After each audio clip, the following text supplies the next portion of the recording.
guys, so welcome back to my channel. Hope you guys are feeling good. My name is Bukomi Bikekram. I grew up in a black household, we used to go to church every Sunday. Started the Missionary Baptist Church, the church where, they got a hoot and holler for God and singing kinds of songs and people speaking in tongues. It was always a good time at church. We'd be there all day on a Sunday, but it was a good time. One summer, my mom put me on, she locked me down the whole summer. I couldn't leave the house. I was on punishment, And in doing that, stuck in the house, I didn't have much to do. So what I would do was I would watch all her old video cassettes.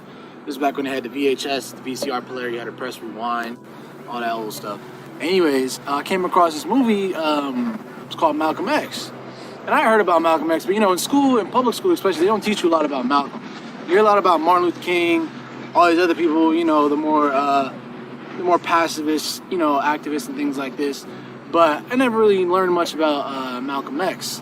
So I remember looking at this video because I'm like, man, this is a lot of videos. It's 2 videos, man. It's a long movie.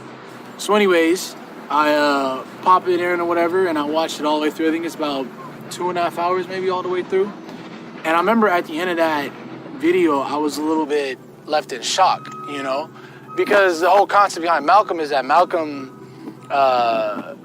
he was never really a Christian, but, he did all of his work in the name of Allah, you know what I mean? And he did his work in the name of helping people, benefiting them. And at the end of the day, he was Muslim, But the problem was that, for me, was that as a Christian, I had learned that if you didn't accept Jesus into your life as your Lord and personal Savior, you was going to hell. Well, I looked at Malcolm and I said, well, Malcolm believed in God. He believed in all these different, he believed in God. But he's going to go to hell because he didn't believe in Jesus the way I believe in Jesus. And to me at the time, that didn't make sense. You know what I mean? I didn't want to go to college. I knew I didn't want to go to college, but I knew I had to do something. I knew I had to get out of here. I knew I had to get out the city. So I ended up joining the Army. I joined the Army in 2008.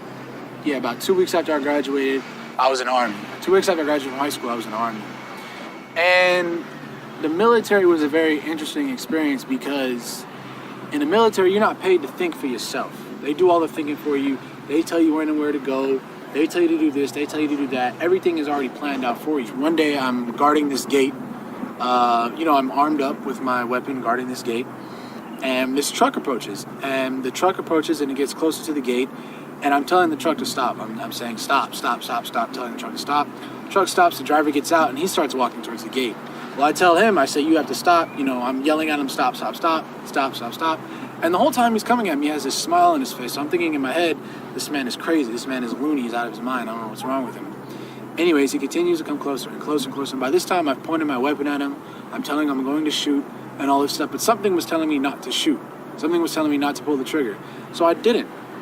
And what happens is that he approaches me, and from his underarm, he produces his paperwork telling him that it was okay for him to get in the gate. Well, in the conversation I'm having with him, I'm telling him, you can't come into the gate. You're not welcome in the gate. And I'm like, didn't you see me pointing this weapon at you? Don't you know I could have shot you? And the man looks at me, and he's speaking broken English. His English is very broken. He looks at me with a smile on his face, and he points his finger to the sky like this, and he says, I only fear Allah. And in my head, I'm like, all right, dude, whatever. You know what I mean? You got problems, you know what I mean? You out here defying guns and stuff. No, you're tripping out, whatever, right?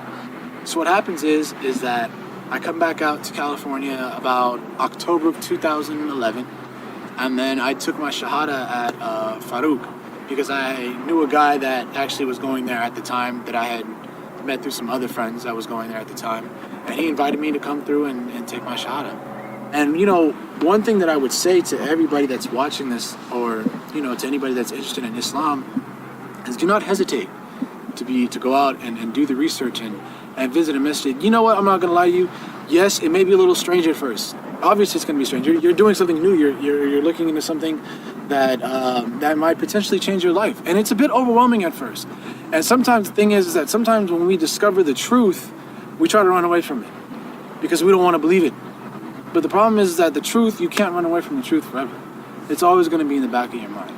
And sometimes when people discover Islam, they look at it and they say, no, this can't be true. They think they know it's true, but they back away from it because they're scared of the truth, And in that sense, you have to understand is that, yes, the truth is a little bit scary sometimes, but it's still the truth, And in doing that, don't be afraid to go and visit a masjid. Don't be afraid to talk to the Muslims that are around you, do not believe what the media is telling you. That's rule number one. Don't believe what the media is telling you. Don't let anybody tell you that ISIS, the Taliban, represents Islam.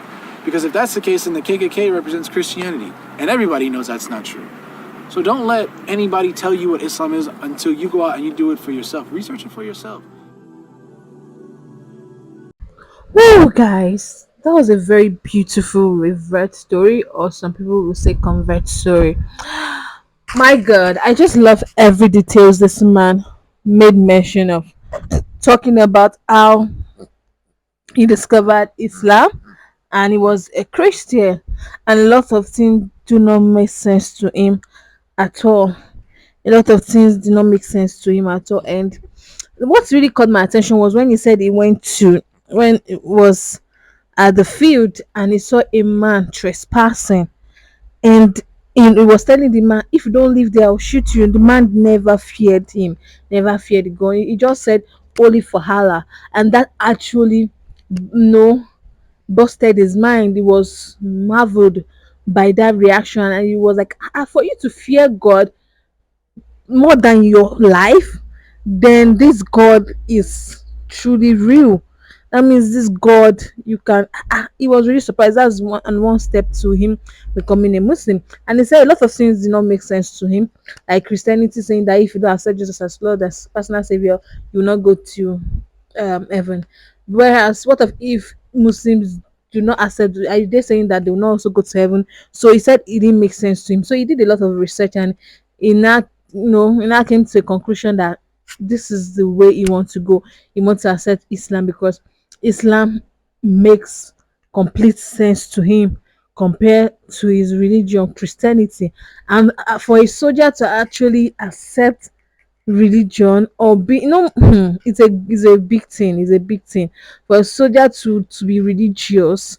That's very beautiful to listen to or know. That's a very beautiful convert or reverse story.